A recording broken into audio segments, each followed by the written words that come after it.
do it so perfect. JJ, do it. Give me another one. Yay. Aww. Do it again. Mwah. Mwah. Such a kissy boy. Yay! Thank you. Look, I got. We have guests at our dinner table tonight.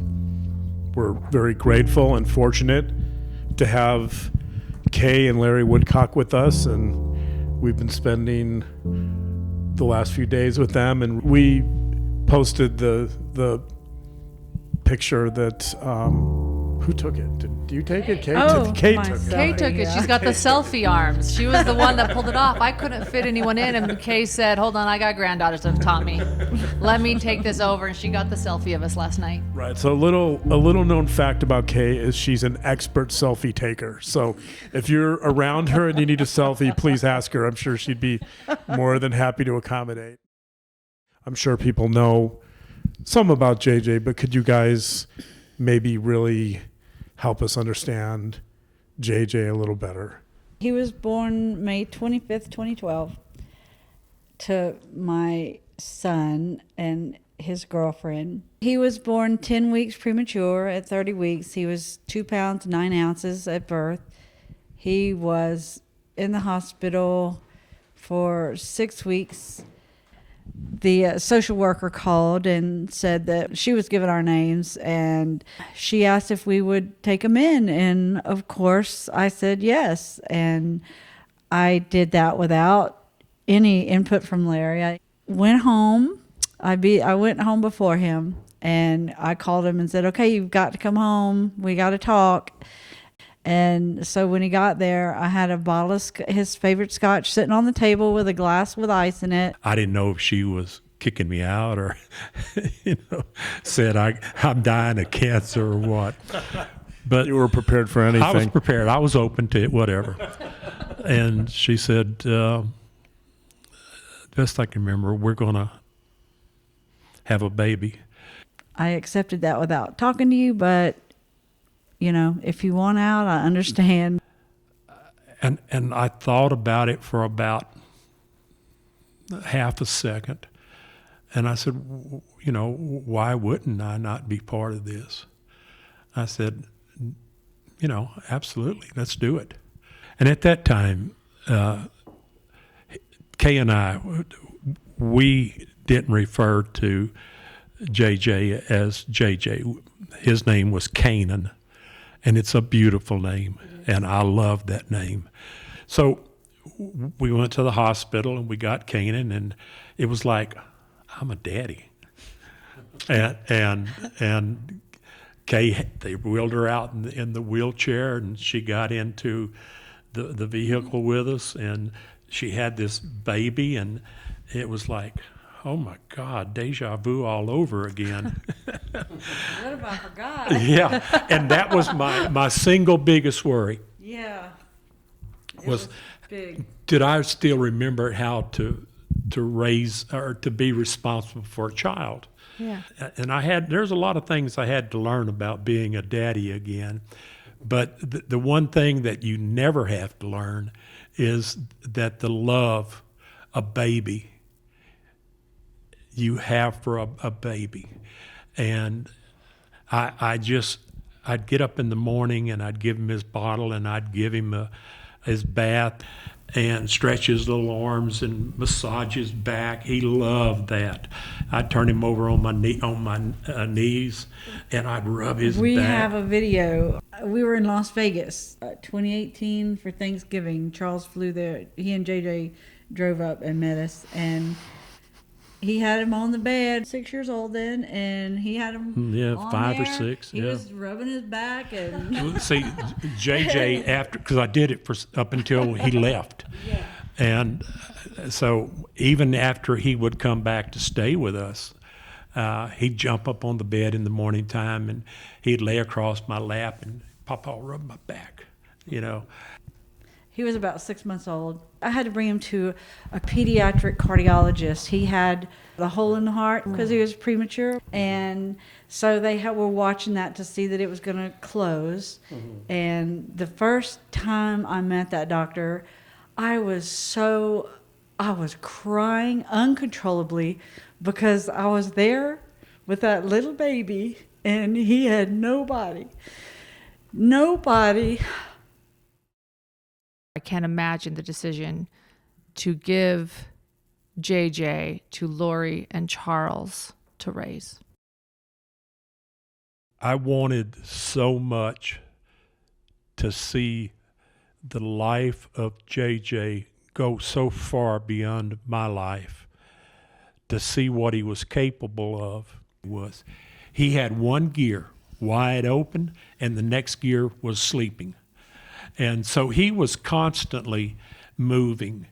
And I was always fascinated by how quick he was, how much energy he had, but more than anything else was how much love he had. That to be cut so short because of a self-serving mother. This is such a tragedy on so many perspectives.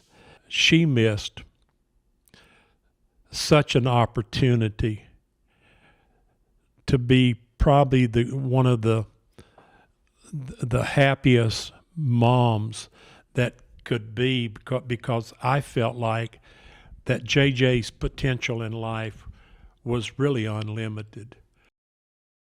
I just think beyond a shadow of a doubt, and I'll always believe it, that the world lost a great young man, not just because we loved him, because I think what the future had for him, had it not been for a selfish person. If I know this might be a bit of a hard question, but when you talk about that, I kind of picture, what if JJ was able to pull up a chair with us tonight, and what if JJ was a young adult or 15 or 20 years older, and JJ was sitting right here with us? What message do you think JJ would want to share with us?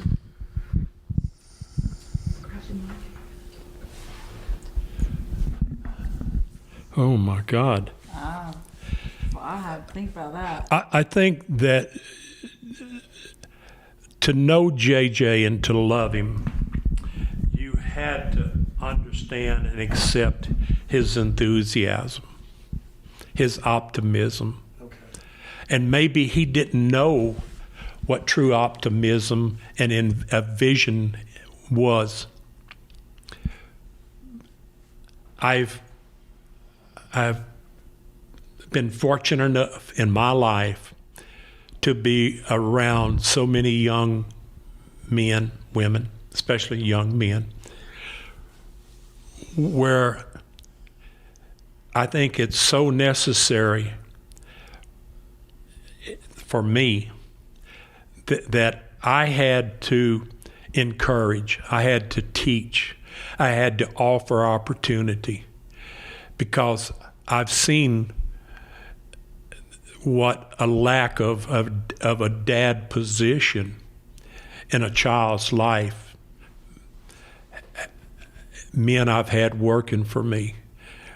And probably one of the greatest rewards that I get is young men, young women, middle-aged men, middle-aged wives, that their husbands say, Mr. Larry taught me that. Mr. Larry taught me to be where I'm at today. And I feel like that JJ, I hope, would say, Papa was a good man, and I loved him. And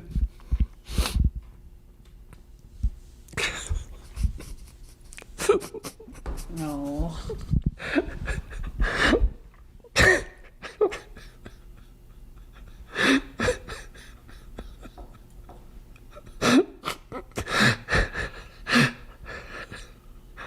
I'm sorry.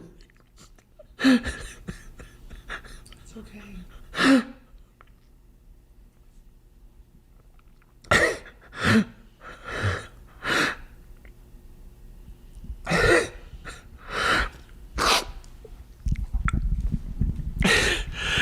that JJ would say, "Thank you, Papa. I love you."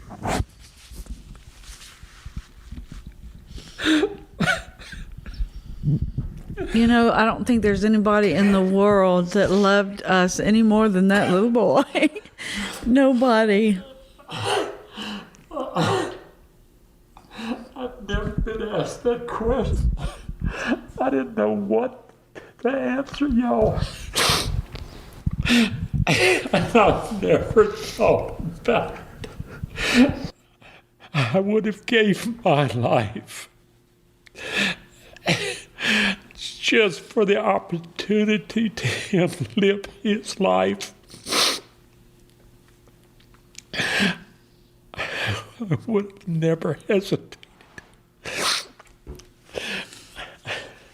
I'm sorry, Lauren. I'm sorry, John. No. Everyone's in tears at the table right now. And this is what our dinner tables are for. Oh my God.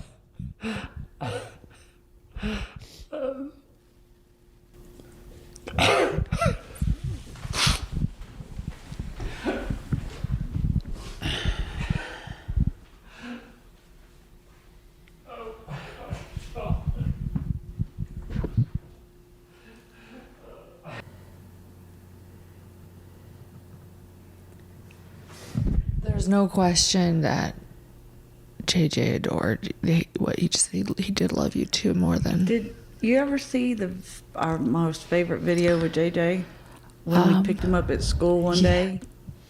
That is my most favorite video. Here, just. You got the lion? Hey, buddy! Hey, Papa! Yes! David! Give me a hug! Little lion! Hey, Papa! Yeah! Hey, give me Papa! Come here and give me a hug. That's awesome. Oh, my man. I love you so much. Oh. Look how big you are. Give me another hug. You're so big. Where's your jacket, buddy? You'll pop out to carry it? He reminds me so much of our. He reminds me so much of our little guy. It's just, That was him right there. That.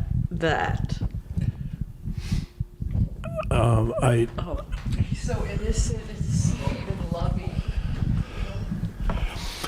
John, and I apologize, but a little earlier you said, how do I deal with my emotions?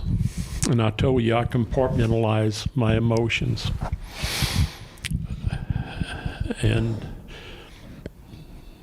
once or twice, I opened one of those boxes, and the question you asked was probably the most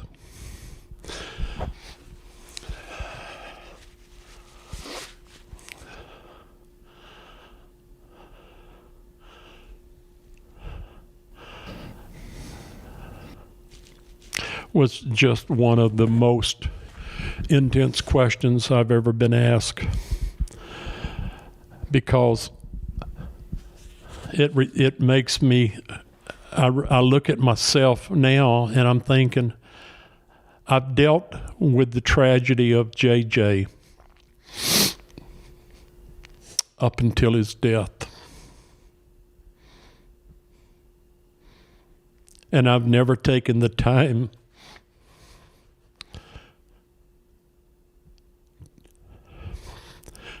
to say, what if?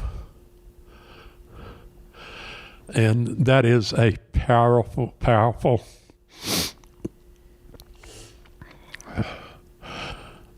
that is so powerful, because as much as I wanted him to be everything he could be in life. And I seen that he had. I think I've accepted the fact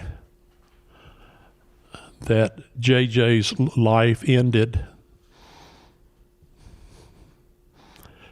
and that I've never taken the time to have a really good in-depth conversation with myself and my feelings about what could have been. And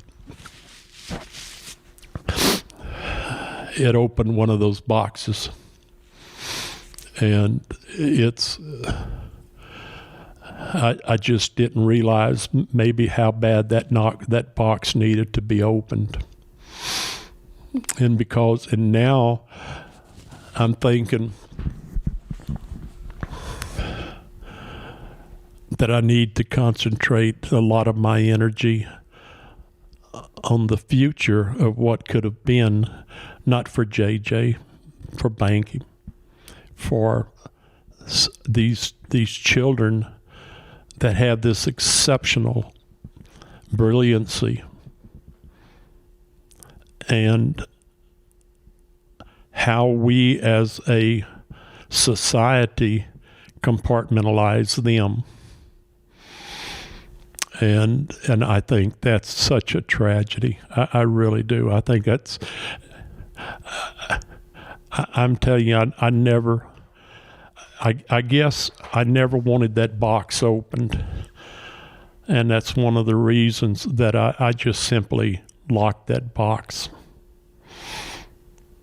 Boy, but did it come out. And right now I'm very angry. I am very, very angry. I'm not angry at anybody here. I'm angry that this happened. I'm angry that the people involved betrayed us. I think the betrayal started back when Laurie was a kid. I think that it probably started back when Chad was a kid, and that we never, that as parents, grandparents, and times have changed. Help is so readily available if you seek it, and I think that obviously Barry never sought out that help. Laurie obviously never sought that help, and maybe things would have been different. Maybe all of us need to look inside of ourselves and say, what can I do to help myself? And by helping ourselves, do we help somebody in the future? Do we change a life in the future? Do we save a life in the future? And these are questions that are going through my mind as we speak. It's like fireworks going off in my brain. It's like atomic particles splitting. And I'm very angry. I am very angry. And I just hope as a society that we learn to deal with our emotions. We learn to deal with how to control emotions. And I mean, we're all emotional people. I get mad, I get upset, but I think more than that is the one thing that I've always tried to do is take the time to assess the situation and then to give love where love is needed. Not everybody accepts it.